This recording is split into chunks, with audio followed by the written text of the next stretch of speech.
শ্রীপুর নামক এক গ্রাম। সেই গ্রামে কাজল ও রাফি নামে দুই ভাই বোন বাস করত। কাজল মেয়েটির বয়স বেশি না, মাত্র 10-11 বছর, আর রাফি তার ভাইয়ের বয়স ছিল 6 বছর।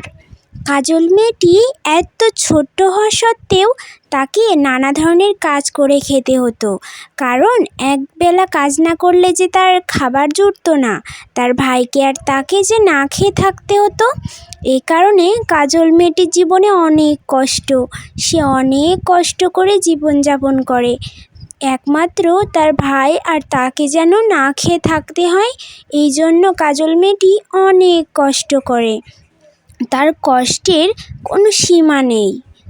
তার এক ঠাকুমা আছে, সে তাদেরকে দেখতে পারে না, এজন্য কাজলের অনেক কষ্ট। ভাই, এই ভাই, কই গেলি? এই দেখ, আমি চলে এসেছি বাজার থেকে। কি রে, কি তুই এখনো ঘুমিয়ে আছিস? কি রে?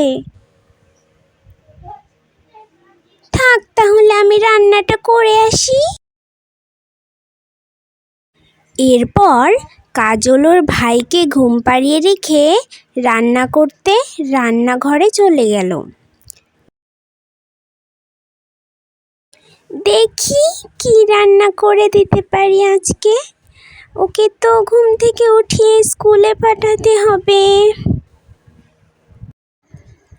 এরপর কাজল ওর ভাইয়ের জন্য আর ওর জন্য রান্না করতে শুরু করলো। কিছুক্ষণ পর রাফি এসে বলল,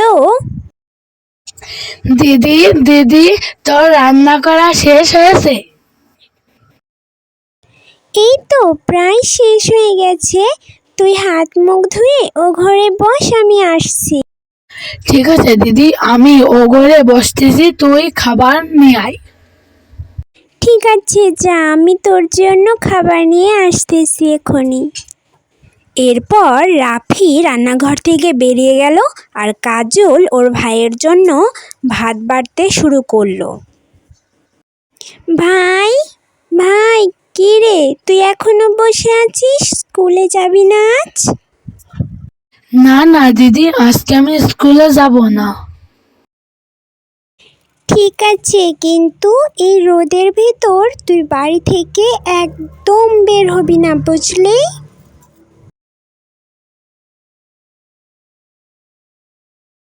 যাই, এবার আমি একটু বাজার থেকে ঘুরে আসি।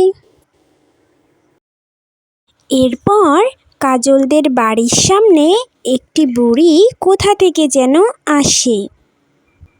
না, আর যে পারি না, আর কত হাঁটবো, কেউ কিছু খেতে দিল না, এখানে একটু বসি। এরপর কাজল বাজার থেকে এসে বুড়িকে দেখে আর বলে, কি হলো বুড়িমা, আপনি এখানে বসে আছেন? খুব ক্লান্ত দেখাচ্ছে আপনাকে।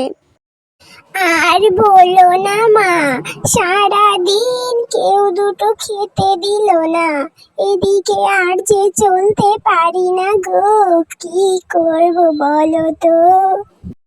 আচ্ছা বুড়িমা, আপনি আমার সাথে আমার বাড়িতে চলুন, আপনাকে খেতে দিব।